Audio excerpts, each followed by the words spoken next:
News traveled fast in the galaxy. Within hours, every major government knew about the human ship. Within days, fleets were moving. Some came to welcome the humans back. Others came to study them. A few came with darker purposes. Captain Han stood in the command center of the Indomitable, watching dozens of alien ships arrive in the system. Each fleet was bigger than the last. The Confederation had sent Admiral Kextar with 12 ships. The Zilani Empire brought 30. The Morgoth Republic arrived with 50 heavy cruisers. "Sir," said Chief Engineer Cho Yuna from her station, "we're receiving over 200 communication requests. Everyone wants to talk." "Answer them all," said Han, "but route everything through the translation system. I want perfect communication." Dr. Park Mira looked up from her science station. "Captain, I'm reading some interesting biology from these ships. The variety is amazing. At least 8 different evolutionary paths. Any threats?" asked Commander Lee. "Not yet. But some of the newer arrivals are taking aggressive positions. The Korthak battle fleet just jumped in with weapons charged." Captain Han nodded calmly. "Yuna, please invite representatives from each fleet to come aboard. Tell them we have much to discuss." "Sir," said Tactical Officer Bai Hieri, "should I raise shields? Some of these fleets have enough firepower to crack a moon." Han looked at her with gentle eyes. "Hieri, when was the last time shields stopped anything that really wanted to hurt us?" She thought about it, then smiled. "Not for about 200 years, sir. The meeting hall aboard the Indomitable was huge. It had to be, to hold representatives from 20 different species. Some breathed oxygen, others needed methane. Some stood on 2 legs, others floated in anti-gravity fields. The humans had somehow made the room comfortable for everyone." Counselor Velthari spoke first. She was an insectoid being with 4 eyes and delicate wings. Her people were known for their wisdom. "Humans of Earth, we welcome your return. The galaxy has missed your unique perspective." "Thank you," said Captain Han, standing at the center of the Great Circle. "We're pleased to see how well you've all grown in our absence." Grand Admiral Mordek slammed his armored fist on the table. He was a Brutak, a species that looked like walking tanks. "Enough pleasantries. Your ship is impossibly large. Your technology seems beyond anything we know. We demand to know your intentions." Dr. Kim Seojin, the ship's chief physicist, stepped forward. "Admiral, perhaps I can explain. Our technology developed along different paths than yours. We learned to work with fundamental forces instead of around them." "Meaning what?" asked Counselor Velthari. "Meaning we don't fight gravity, we ask it to move aside. We don't burn fuel to create energy. We borrow it from space itself. We don't build armor to stop weapons, we simply step outside the area where weapons can exist." The room fell silent. These concepts sounded like magic, not science. Grand Admiral Mordek leaned forward. "Prove it." Dr. Park Mira smiled. "Computer, please scan Admiral Mordek." A soft blue light passed over the large alien. Nothing happened that anyone could see. "Your scans show nothing wrong with your health, Admiral, but you have an old injury in your left shoulder that causes pain. May I fix it?" Mordek's eyes widened. His shoulder had been hurting for 20 years, ever since a battle accident. No doctor had been able to help. "You can see that?" "Yes, and repair it if you like." "How?" "We simply ask your cells to remember what they were like before the injury." Before Mordek could answer, the pain that had lived in his shoulder for decades just stopped. He moved his arm in circles, amazed. "How is this possible?" whispered Counselor Velthari. "Your medical technology works by adding things," explained Dr. Park. "Medicines, surgeries, replacements. Ours works by remembering. Every cell in every body remembers perfect health. We just remind them." Engineer Nam Taewon joined the conversation. "It's the same with our ships. We don't build them stronger than space can break. We build them so that space doesn't want to break them." "That makes no sense," said Admiral Mordek, but his voice was uncertain. "Let me show you something," said Communications Officer Ryu Minho. He waved his hand, and a small hologram appeared in the center of the room. It showed the space around their meeting with all the ships floating nearby. "This is what your sensors see right now," he said. The hologram showed hundreds of ships in normal space. He waved his hand again. "This is what actually exists." The hologram changed. Now it showed the same space, but the Indomitable appeared to exist in several dimensions at once. Parts of it seemed to be somewhere else entirely. "We're here, but we're also not here," explained Engineer Nam. "If someone shoots at the part of us that's here, the shot hits the part that's not here. If they shoot at the part that's not here, well, it's not here to be hit." "Impossible." breathed a dozen voices at once. Dr. Kim Seojin smiled sadly. 300 years ago, your ancestors would have said flying between stars was impossible. We've had 300 years to discover that impossible just means not yet understood. Xenoarchaeologist Oh Sori spoke up from the back of the room. She had been quiet until now, studying the aliens carefully. We've been analyzing your historical records while you talked. There's something troubling we need to discuss. What? Asked Counselor Velthari. You have records of civilizations that vanished mysteriously. The Altani, the Kresh, the Vorlak Empire. According to your histories, they simply disappeared one day. Yes, said Velthari. It's one of the great mysteries. Entire worlds empty. No sign of war or disaster. Oh, Sori looked sad. They didn't disappear. They were human colonies. Your expanding civilizations found them and absorbed them. The colonists were killed or enslaved so long ago that you've forgotten they were ever human. The room erupted in angry voices. Several aliens stood up, shouting denials. The idea that their glorious civilizations were built on the bones of human settlements was unthinkable. You lie, roared Grand Admiral Mordek. I wish I did, said Osori quietly. She waved her hand and new holograms appeared. Star charts, archaeological evidence, genetic traces. These worlds still carry traces of human DNA in their soil, human architecture in their ruins, human art in their ancient caves. Counselor Velthari's 4 eyes focused on the evidence. As a scholar, she couldn't deny what she was seeing. If this is true, how many colonies did humans have? Thousands, said Captain Han softly. We spread far and fast in those early days. Too far, too fast. We didn't understand what we were doing to the galaxy's natural development. So you left, said Velthari. We left. We pulled back to Earth and let the galaxy grow without us. We hoped you would become strong and wise. And you have. But you came back, said Admiral Mordek. We came back because it's time, said Han. 300 years was long enough for you to find your own paths. Now we can meet as equals. Mordek laughed bitterly. You just demonstrated technology that makes our greatest achievements look like children's toys. How can we be equals? Dr. Kim Seojin answered gently. Because technology isn't everything, Admiral. You've developed art, philosophy, culture, ways of thinking that we lost when we focused too much on science. You have things we need to learn. And you have things we need to learn, added Captain Han. Perhaps we can teach each other. Before anyone could respond, alarms started ringing on every ship in the fleet. Something new was coming, something that would test everything the humans had just claimed about their peaceful intentions. In the distance, space itself began to ripple. A massive fleet was emerging from faster-than-light travel, ships by the thousands, all bearing the mark of the most aggressive military alliance in the galaxy. The test was about to begin. Fleet Admiral Zethikol commanded the largest military force in known space. His armada stretched across 12 light-years, containing ships from over a dozen warrior species. When he heard about the human vessel, he saw only one thing, a threat that needed to be removed. 10,000 ships, reported his sensor officer. All battle-ready, sir. Enough firepower to turn that human ship into dust. Zethikol was a Kethmori, a species that looked like living shadows with burning red eyes. His people had conquered half their home galaxy before joining the Greater Confederation. Have they responded to our arrival? Yes, sir. They're asking us to send a representative for peaceful talks. Peaceful? Zethikol laughed. The sound like breaking glass. There's nothing peaceful about a weapon that size. Open a channel to all ships. Across the vast fleet, thousands of alien faces appeared on communication screens. Warriors, generals, and battle-hardened veterans from across the galaxy. They had come together for one purpose. Today we face something that could destroy everything we've built, announced Zethikol. One ship carrying technology beyond our understanding. If we let them keep it, they'll rule the galaxy within a year. Angry voices filled the communications channel. The assembled fleet represented every major military power that felt threatened by human technology. What do you propose? Asked General Kashatar of the Iron Fleet. We surround them. We demand they surrender their technology. If they refuse, we destroy them. There are 50,000 humans on that ship, said Admiral Vorthek. That's genocide. That's survival, replied Zethikol coldly. They're too dangerous to live.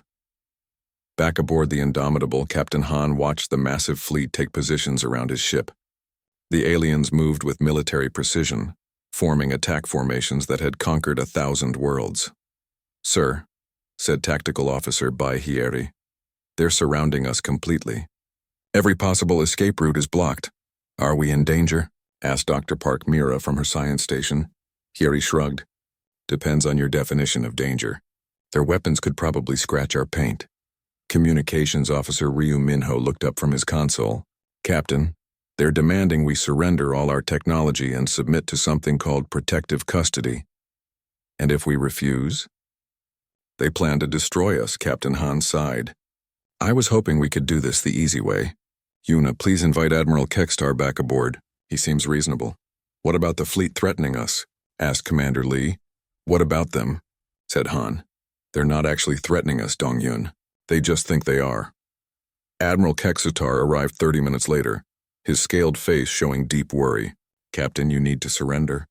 I've seen Zethkol's fleet in action. They've wiped out entire civilizations, have they? Asked Captain Han gently. Or have they wiped out civilizations that couldn't defend themselves? Your ship is huge, but it's still just one ship against 10,000. Dr. Kim Seojin looked up from his console. Admiral, may I ask you something? What do you think space is? What? Space, the emptiness between stars. What is it? Kekstar looked confused. It's nothing. Empty vacuum. That's where you're wrong, said Dr. Kim with a sad smile. Space isn't empty. It's full of energy, matter, time, possibility. It's everything that ever was or could be, just folded up very small. I don't understand. Engineer Nam Taiwan joined the conversation. Think of space like an ocean, Admiral. Your ships sail on the surface, using engines to push through the water. Our ship swims underneath, where the currents are stronger. Before Kekstar could ask more questions, Fleet Admiral Zethkol's voice filled the command room. Human vessel, you have 1 hour to surrender. After that, we open fire. Captain Han activated the communication system. Fleet Admiral, this is Captain Han Jiho. We appreciate your concern, but we must decline your offer. Then you've chosen death. We've chosen to continue our mission. But Admiral, before you do something you might regret, perhaps you'd like to see a demonstration of what you're really facing. Threats don't frighten us. Human. It's not a threat, said Han calmly. It's an education. He nodded to Engineer Nam, who began working at his console. Admiral Kekstar, you might want to watch your sensors very carefully. Why? Asked Kekstar. Because what you're about to see will change how you think about everything. Nam pressed a single button. Nothing seemed to happen aboard the Indomitable. No alarms, no warnings, no dramatic displays of power. But across the enemy fleet, every sensor screen showed the same impossible reading. The human ship had vanished. Where did they go? Shouted Zethkol over the communication channel. Sir, replied his sensor officer in a shaking voice. They're still here, but also not here. Our sensors can't understand it. Lock weapons and fire anyway. 10,000 ships opened fire at once. Energy beams, missiles, plasma cannons, and gravitational weapons all focused on the space where the Indomitable should have been. The combined firepower could have destroyed a small moon. All of it passed harmlessly through empty space. Aboard the Indomitable, the crew continued their normal duties as if nothing was happening. Dr. Park Mira studied her biological samples. Communications Officer Ryu monitored diplomatic channels. Engineer Nam made adjustments to the reality manipulation drives. Where are we? Asked Admiral Kekstar, staring at the tactical display. Same place we've always been, said Captain Han. We just asked space to treat us differently for a while. The weapons passed right through you. Of course they did. How can you hit something that's only mostly here? Outside, Fleet Admiral Zethkol was screaming orders at his confused crews. Find them. Use every sensor you have. Sir, came the reply. Our sensors show they're exactly where they started, but when we fire, there's nothing there. Dr. Kim Seojin spoke into the communication system. Fleet Admiral, your weapons work by putting energy into normal space. We're currently existing in several different spaces at once. Your energy goes into the space where we're not. Impossible. Admiral, said Captain Han, would you like us to prove that we're not trying to hurt you? How? Yuna, please relocate the fleet. Which fleet, sir? All of them. Chief Engineer Cho Yuna smiled and began working at her station. Her fingers moved over controls that seemed to be made of light itself. Suddenly, every ship in the enemy fleet found itself somewhere else. Not destroyed, not damaged, just moved. 10,000 warships that had been surrounding the human vessel were now floating peacefully around a different star, 50,000 light-years away. The journey had taken less than a second. No one aboard the ships had felt anything. One moment they were preparing for battle. The next they were staring at an unfamiliar sun. "How?" whispered Zethkol researcher Kang Ji-young answered from her station aboard the Indomitable. "We asked space to put you somewhere safer, Admiral. Somewhere you can think about whether you really want to fight people who can move entire fleets across the galaxy." Back in the original system, Admiral Kextar stared at his sensors in shock. They moved 10,000 ships, instantly, across half the galaxy. "It seemed like the kind thing to do," said Captain Han. "No one was hurt. They can find their way home easily enough. But now they understand what they were really trying to fight." "What are you?" whispered Kextar. "We're humans, Admiral. We're just humans who learned that the universe is much stranger and more wonderful than anyone imagined." Dr. Park Mira looked up from her console. "Captain, I'm detecting something interesting in this system's asteroid belt. There are ruins there. Very old ruins. Human?" asked Han. "Yes, sir. And something else. There are signs of a battle. A very ancient battle." Captain Han's expression grew serious. "It seems our education of the galaxy is just beginning, Admiral. There are secrets hidden in these stars. Secrets that will change everything you think you know about the history of this galaxy." The first demonstration was over, but it was only the beginning of what the humans had to teach their cosmic neighbors. The ruins in the asteroid belt told a story that shook the galaxy to its core. Xenoarchaeologist Osori led the expedition to explore what remained of the ancient battlefield. What she found there changed everything. "Captain," she reported from the shuttle bay, "you need to see this yourself." Captain Han, Dr. Park Mira, and Admiral Kextar joined the expedition to the largest asteroid. The surface was covered in metal fragments and strange crystals that still glowed after thousands of years. "This was a space station," explained Osori as they walked through the ruins. "Massive. Probably bigger than some of your cities, Admiral Kextar." "Who built it?" asked Kextar. "Humans. But that's not the interesting part." She led them to a chamber deep inside the asteroid. The walls were covered in pictures and symbols. Some showed humans working alongside creatures that looked like modern galaxy species. Others showed something much darker. "Look at this," said Osori, pointing to a series of wall paintings. "This shows the history of this system. 3,000 years ago, humans and locals lived together. They built cities, shared technology, raised families." "What happened?" asked Dr. Park. "War. But not between humans and aliens. Look here." The next set of pictures showed something terrible. Ships attacking the peaceful settlements, cities burning, people fleeing into space. "Someone attacked this place," said Admiral Kextar. "Who?" "Your ancestors," said Osori quietly. "Early versions of the species that now make up the Galactic Confederation. They saw humans sharing advanced technology with primitive species and decided it was too dangerous." Kextar's scales turned pale. That's not in our history books." "Winners write history books," said Osori. "Losers leave ruins." They spent hours exploring the ancient battlefield. Computer records showed that humans had tried to defend the local species, but they were outnumbered 1,000 to 1. In the end, they had a choice: fight a war that would destroy half the galaxy or retreat. "They chose to leave," said Dr. Park, reading from an ancient human data crystal. "The last message from this station says they were pulling back to Earth to allow the galaxy to find its own path. But before they left," added Osori, "they did something incredible." She led them to another chamber. This one contained thousands of crystal storage devices, each one glowing softly. "They saved everything," she explained. "Every piece of art, every song, every story, every person from the species that were being destroyed. They copied it all into these crystals." Admiral Kextar stared at the crystals in wonder. "Are you saying that the civilizations we thought were extinct are all here?" finished Captain Han. "Waiting." Back aboard the Indomitable, the news spread quickly. The humans hadn't just found ruins. They had found the preserved essence of dozens of lost civilizations. Researcher Kang Ji-young worked frantically at her station. "Captain, I'm establishing a connection with Earth. We need permission for what comes next." "Granted," said Han. "Open the channel." The main screen shimmered, and suddenly the command room was filled with a presence that wasn't quite there. It felt like standing in an ocean of light. "Hello, old friends," said a voice that seemed to come from everywhere at once. "We have been watching." Admiral Kextar fell to his knees.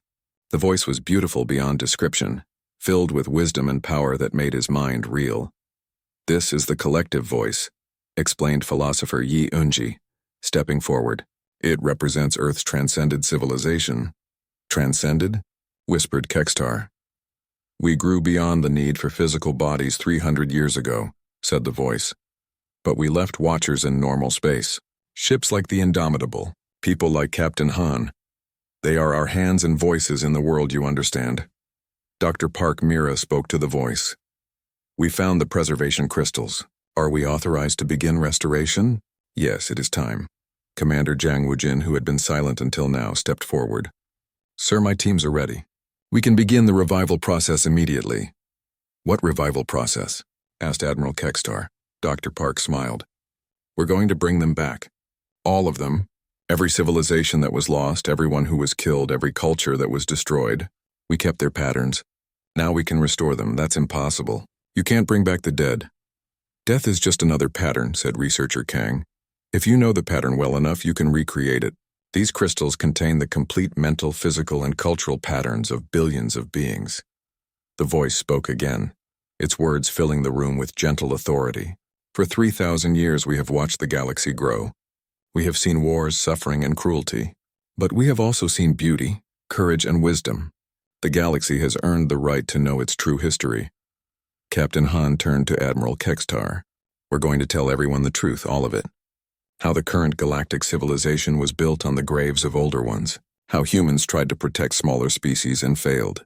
How we preserved what we could and waited for the galaxy to become wise enough to handle the knowledge." "This will cause chaos," said Kextar. "Governments will fall. Everything will change." "Everything needs to change," said the voice. "The galaxy has grown strong, but it has grown crooked. It is time to straighten the path." Over the following days, more human ships began appearing throughout the galaxy. Not just one or two, but dozens. Each one carried part of the Great Preservation Project. Each one contained the sleeping patterns of lost civilizations. Admiral Park Ji-sung commanded the UES Remembrance, a ship dedicated to cultural restoration. Captain Song Minju led the UES Reconciliation, designed to help different species understand each other.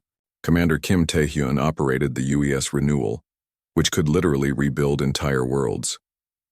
The galaxy watched in amazement as humans began the greatest resurrection project in history. Empty worlds that had been barren for thousands of years suddenly bloomed with life. Species that existed only in ancient legends walked among the stars again. The Altani, a species of living crystals, reformed their beautiful song cities. The Kresh, who looked like walking trees, replanted their forest worlds. The Vorlak, master artists and philosophers, began creating works of beauty that brought tears to alien eyes. But not everyone was happy about the changes. "This is madness," declared Councillor Velthari at an emergency meeting of the Galactic Council. "They're disrupting the natural order." "These species were gone for good reasons, were they?" asked mediator Lim Hyunwoo, who had come to represent human interests. "Or were they destroyed because they were inconvenient?" "Our ancestors did what they thought was right," protested General Mordek. "Your ancestors committed genocide," said Lim quietly. "Repeatedly. For 3,000 years. The only reason your civilization survived was because they were strong enough to fight back." "What do you want from us?" asked Velthari. "Nothing," said Captain Han, who had joined the meeting via hologram. "We don't want your technology, your territory, or your submission. We want you to grow up." "Meaning what?" "Meaning it's time for the galaxy to face its history. Time to make amends for past crimes. Time to learn that strength comes from protecting the weak, not destroying them." The voice spoke through the communication system, its presence filling the council chamber. "You have a choice, children of the stars. You can accept the truth and work to build a better galaxy, or you can deny it and continue the cycle of violence that has plagued space for millennia." "And if we choose to fight?" asked General Mordek. "Then you will fight alone," said the voice sadly. "Because the galaxy now knows what really happened. The truth is spreading to every world, every species, every individual with access to communication. You cannot hide from history anymore." As if to prove the point, reports began coming in from across the galaxy. On 1,000 worlds, people were learning the real story of their civilization. On most of them, the reaction was shame, then anger, then a determination to do better. The old order was crumbling. Something new was being born. Admiral Kekstar, who had watched all of this happen, finally spoke. "What happens now?" Captain Han smiled. "Now we see if the galaxy is ready to join the rest of the universe. There are other galaxies out there, Admiral. Other civilizations. Some friendly, some not. Earth has been protecting this galaxy from outside threats for 3,000 years. Protecting us? Why do you think no hostile aliens have ever invaded? Why do you think your wars have stayed small and local? We've been the shield between you and the darker things that swim between stars. And now you're old enough to help us hold that shield. If you want to. The choice was before them. Accept the truth, join the greater universe, and help protect other young civilizations. Or reject it all and face the consequences alone. It was a choice that would define the next age of galactic history. The choice came faster than anyone expected. While the Galactic Council debated and argued, something else was stirring in the dark spaces between galaxies, something that had been waiting for the right moment to strike. "Captain," said Dr. Park Mira urgently, "long-range sensors are detecting massive energy signatures approaching from outside our galaxy. Whatever it is, it's big." Captain Han looked at the readings and felt a chill run down his spine. "How long until they arrive?" 6 hours, maybe 7. "Una, send an emergency signal to all human ships. It's time for full activation." Across the galaxy, sleeping human vessels began to wake up. Ships that had been hidden for centuries revealed themselves. Ancient defense platforms that had been disguised as asteroids came online. The true scope of humanity's presence became clear. There weren't dozens of human ships. There were thousands. Admiral Kekstar watched his sensors with growing amazement. "How many ships do you have?" "Enough," said Captain Han grimly. "But this time we're going to need help." "From who?" "From everyone." Ambassador Song Minju took control of all communication channels throughout the galaxy. Her voice reached every ship, every station, every world where intelligent life existed. "People of the galaxy," she said, "this is Ambassador Song of the United Earth Federation. What approaches us now is called the Devour Fleet. They are an extragalactic civilization that consumes entire galaxies, stripping them of all life and resources." Panic spread across the communication networks. Aliens who had been arguing about human technology suddenly faced something much worse. "Why haven't they attacked before?" asked Counselor Velthari. "Because we've been hiding the galaxy from them," explained Dr. Kim Seojin. "For 3,000 years we've maintained a barrier that makes this galaxy invisible to their sensors. But bringing back the lost civilizations required us to lower that barrier. So this is your fault," shouted General Mordek. "No," said the collective voice, its presence filling every communication channel in the galaxy. "This is the cost of truth. The barrier was always temporary. Eventually, the Devour Fleet would have found you anyway. Now at least you have a chance to fight back." Admiral Park Ji-sung's voice joined the conversation from his flagship. "The Devour Fleet consists of approximately 50,000 ships, each one the size of a small moon. They've consumed 17 galaxies over the past million years. How do we fight something like that?" asked Admiral Kekstar. "Together," said Captain Han simply. "Every ship, every species, every person who wants to keep their galaxy alive." The next few hours saw the greatest military mobilization in galactic history. The Confederation fleets moved to join human forces. The revived civilizations offered their ancient knowledge. Even former enemies worked side by side to prepare for what was coming. Engineer Nam Taewon coordinated the defense from his station aboard the Indomitable. "We're linking all ships into a single network. Human technology will provide shields and weapons coordination. Your ships will provide numbers and local knowledge." "Will it be enough?" asked Velthari. "We're about to find out." The Devour Fleet emerged from dark space like a spreading disease. Their ships were black as coal, absorbing light and energy from everything around them. They moved in perfect formation as if controlled by a single mind. "All ships, this is Captain Han," came the voice over the joint communication network. "Remember, we're not trying to destroy them. We're trying to save our galaxy and theirs." "Save theirs?" asked General Mordek. "They're trying to eat us."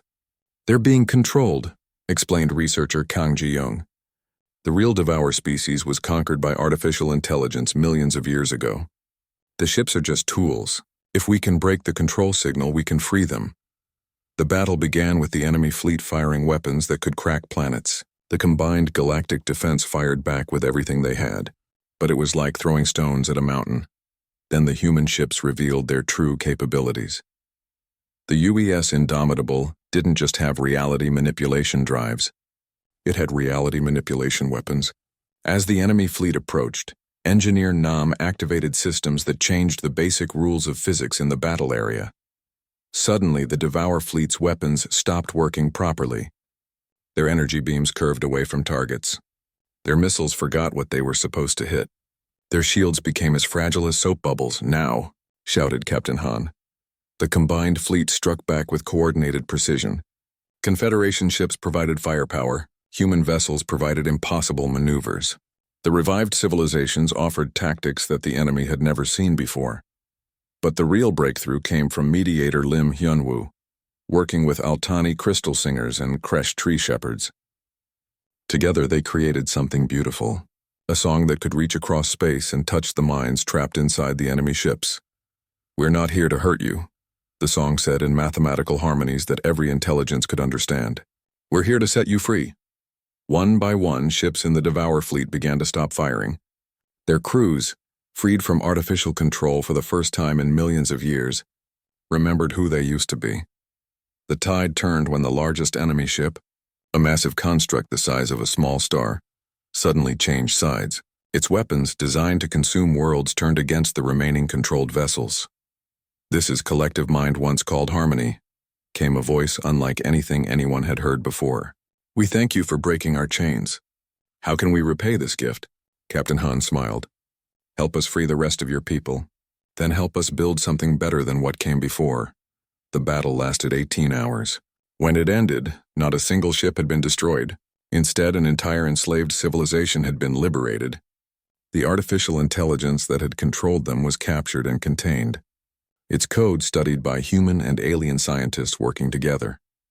In the aftermath, as ships from across the galaxy worked to repair damage and tend to wounded, Ambassador Song stood before the assembled representatives of every known species. "Today we faced extinction together," she said. "We fought together. We won together. The question now is, what do we build together?" Counselor Velthari was the first to speak. "We've seen what happens when civilizations work alone. Genocide, slavery, endless war. Perhaps it's time to try working together." "The Galactic Confederation was a good start," said Admiral Kekstar, "but it was built on incomplete knowledge. Now we know the full truth. We can build something better." General Mordek, who had lost his aggression after fighting beside humans to save his world, nodded slowly. "A true alliance, not just for trade or territory, but for protection and growth." The collective voice spoke one final time. "Earth will return to normal space, not as conquerors or saviors, but as partners. We have much to learn from you and perhaps something to teach us." Well, Dr. Kim Seojin announced the establishment of joint research, stations where humans and aliens could work together to understand the universe. Dr. Park Mira began programs to study the biological diversity that the galaxy's many species represented. Engineer Nam Taewon designed new ships that combined human technology with alien innovation. The first joint vessel, built by teams from 12 different species, could travel between galaxies in days instead of centuries. But perhaps the most important development came from the children. Young humans, aliens, and members of the revived civilizations began to grow up together. They played the same games, learned the same lessons, and dreamed the same dreams. "This is what we were really fighting for," said Captain Han, watching human and alien children play together in the Indomitable's gardens. Not just survival, but the chance to become something better than what we were alone. Admiral Kekstar stood beside him, his scales now showing the silver patterns that indicated deep contentment among his people. "Do you think it will last? This peace?" "Peace isn't something you achieve," said Han. "It's something you choose every day with every decision. As long as we keep choosing to work together instead of against each other, it will last." Above them, the stars shone with new light. Ships from 100 worlds traveled freely between systems. Children who had never known war grew up believing that cooperation was normal. Scientists made discoveries that no single species could have achieved alone. The galaxy had grown up at last, and in growing up it had become something wonderful. A place where being different was celebrated, where being strong meant protecting the weak, and where the greatest adventure was not conquering new worlds, but learning to live together on the ones they already had. The forgotten Earthship had emerged from the darkness, and in doing so, had shown the galaxy a path to the light. The stars looked different now.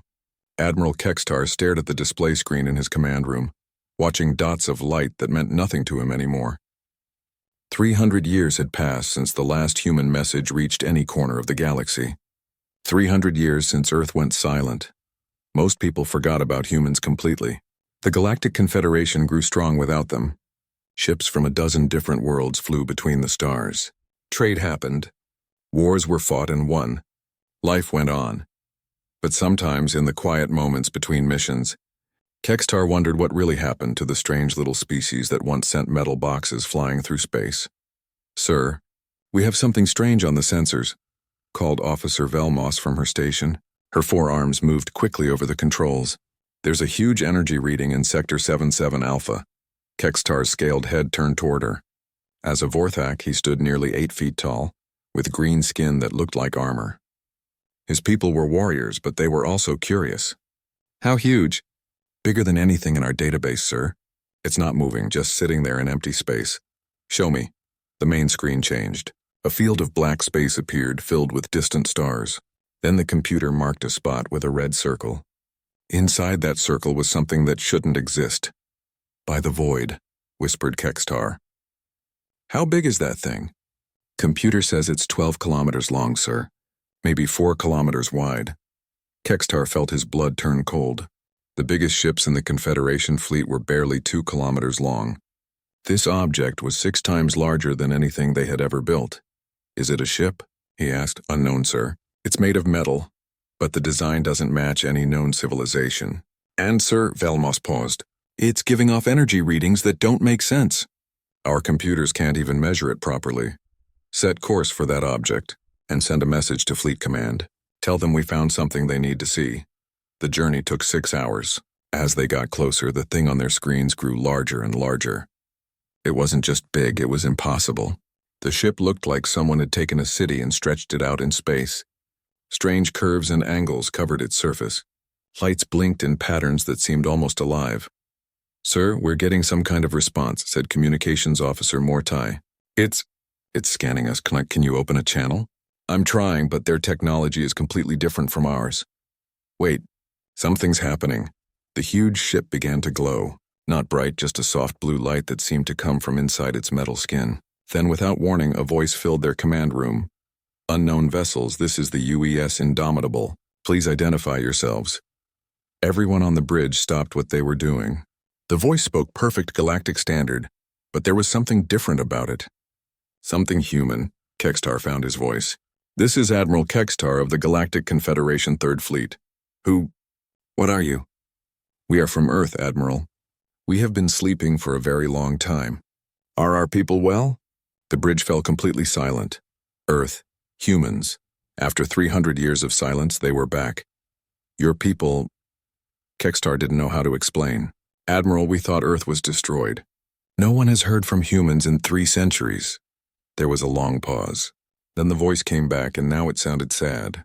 "I see, Captain Hanjiho here. May we come aboard your ship, Admiral? We have much to discuss." 20 minutes later, a small craft left the massive human ship. It moved without any visible engines, gliding through space like it was swimming through water. When it landed in Kextar's shuttle bay, the doors opened to reveal 3 humans. Captain Hanjiho was a tall man with black hair and kind eyes. Dr. Park Mira walked beside him carrying a device that beeped softly. Commander Lee Dongyun followed them, his hand resting on what looked like a weapon, but his face was friendly. "Thank you for meeting with us," said Captain Han as he stepped onto the shuttle bay floor. "We have been asleep for 300 years. When we went to sleep, the galaxy was very different." "How many of you are there?" asked Kextar. 50,000 souls aboard the Indomitable," replied Dr. Park. "All that remains of the Earth Expedition Fleet." Admiral Kextar led them to his meeting room. As they walked, he noticed that the humans moved differently than he expected. They seemed to flow instead of walk. Their eyes saw everything. When Dr. Park looked at a wall panel, her device beeped and she nodded like she understood something important. "Your ship," said Kextar as they sat down. "It's larger than anything we've ever seen." "How did you build it?" Captain Han smiled. We learned many things before we left Earth, Admiral. Perhaps too many things. What do you mean? Tell me about the galaxy now, said Han, avoiding the question. Who rules? Are there wars? How do your people live? Kekstar spent an hour explaining the Confederation. 12 major species, hundreds of smaller ones. Territory disputes, trade agreements, the normal problems of a growing civilization. The humans listened carefully. Sometimes Dr. Park would ask questions about technology or science. Commander Lee wanted to know about military forces. Captain Han seemed most interested in how different species got along with each other. You've done well, said Han finally. Better than we hoped. We hoped you might return someday, said Kekstar. There are stories about human technology. Ships that could cross the galaxy in days. Weapons that could move stars. Stories, said Dr. Park softly. Yes, there would be stories. Are they true? Asked Kekstar. The three humans looked at each other. Some kind of silent conversation happened between them. Finally, Captain Han spoke. Admiral, our ship carries 50,000 people who have been sleeping for 300 years. In that time, your civilization grew and became strong. You've proven that the galaxy can take care of itself. But we came back for a reason. There are others out there, other human ships, other expeditions that left Earth long ago. We need to find them. We could help, said Kekstar quickly. The Confederation has maps of the entire galaxy. Survey ships. We know every system. That's very kind, said Commander Lee, but our methods are different from yours. Before Kekstar could ask what that meant, alarms began ringing throughout his ship. Officer Velmos's voice came over the speakers. Admiral, you need to see this. Long-range sensors are picking up a fleet heading this way. It's big, sir. Really big. Captain Han stood up calmly. It seems word has spread about our return. How did you know? Asked Kekstar. Dr. Park smiled. We've been listening to your communication since we woke up. Someone in your fleet sent a message about finding us. That message reached many ears. Will you fight? Asked Kekstar. We don't fight anymore. Admiral, said Captain Han. We've learned better ways to solve problems. As they headed back to the shuttle bay, Kekstar couldn't shake the feeling that everything was about to change. The humans seemed so calm, so sure of themselves, like they knew something the rest of the galaxy didn't. He was right to be worried, but not for the reasons he thought.